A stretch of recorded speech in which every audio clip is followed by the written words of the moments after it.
Minister Catherine Byrne. Well, first of all, I want to echo Minister Ross's comments about a completely counterproductive leaking of information in recent weeks regarding bus air challenges. We all need to remind ourselves there are over 2,500 people employed in the company who have been subjected to headlines after headlines, speculations about their careers. The distress is not helping them in any way, and often wild accusation and speculations of some, particularly in the media, and repeatedly unfortunate by some of the members of this House. Of course, in addition to the employees, we also have the millions of people across the country, and particularly in rural Ireland, who rely on Bus Éireann as their public transport operator. They are subjected to speculation about potential routes closures and service changes, and a lot of them speculators utterly unfounded and irrelevant. For example, we have media reports about the future bus services in the area which are not even served by the expressway services, but instead served by Bus Éireann's PSO services. Similar where roads read stories of potential changes to the free travel scheme where no such proposals exist. So I like to think in this House at least we have an informed debate, and even amidst our disagreements we can at least clarify factual positions. We have before us tonight a motion brought by Fianna Fáil, an amendment by the motion proposed by Labour, the anti-austerity, People Before Profit, Sinn Féin, as well as a counter-motion brought by the Government. Actually, I think they are much in agreement across this motion. All agreed upon the importance of inadequately funded public transport network. We all agree upon the necessity to review the funding model for the free travel scheme. All about in differing styles, agree upon the need for the NTA to consider issues affecting rural Ireland where considering commercial bus licence applications.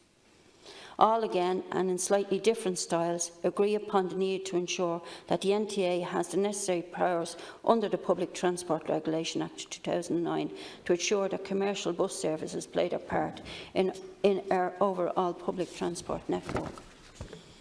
However, there is one significant area of difference between the motions.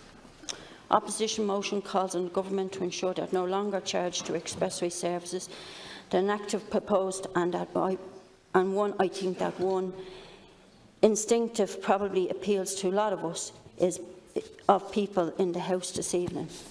I just want to refer to something that Deputy Rabbit said, and I really agree with her when she says in Dublin, in the capital city, we are spoiled for choice.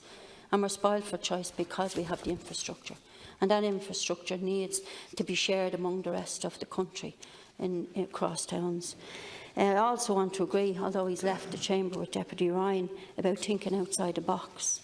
We all as politicians sometimes have very narrow-minded about our thinking, and we need to respond when people suggest things thinking outside the box, that we take what they're saying and try and do something with it rather than just ignore it and pretend it's not there. But it is one that images a place where government can simply direct a company board or directors and management to continue to provide a loss-making service. And nobody wants any company to be in losses and have a financial impact. It's very important that any company out there, whether it's a public company or a private company, continue to work against the losses that they may occur on the basis of their business.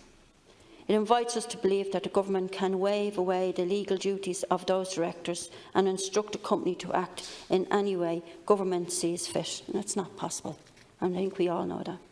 It creates a scenario where government can support and fund one commercial bus service to the disadvantage of another commercial operator.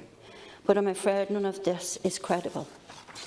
Government is clear that when we have an industrial relations dispute, that we must support the industrial relation bodies, the labour courts, the Workplace Relations Commission. They are long established and well practised in handling the type of difficulties discussed which we have to take place between management and employees in Bus Éireann. And the need for clarity of role is also relevant to the proposed amendment brought by the Labour and anti-austerity and People Before Profit. Those amendments call on government itself to impose a secretarial employment order in the commercial bus market.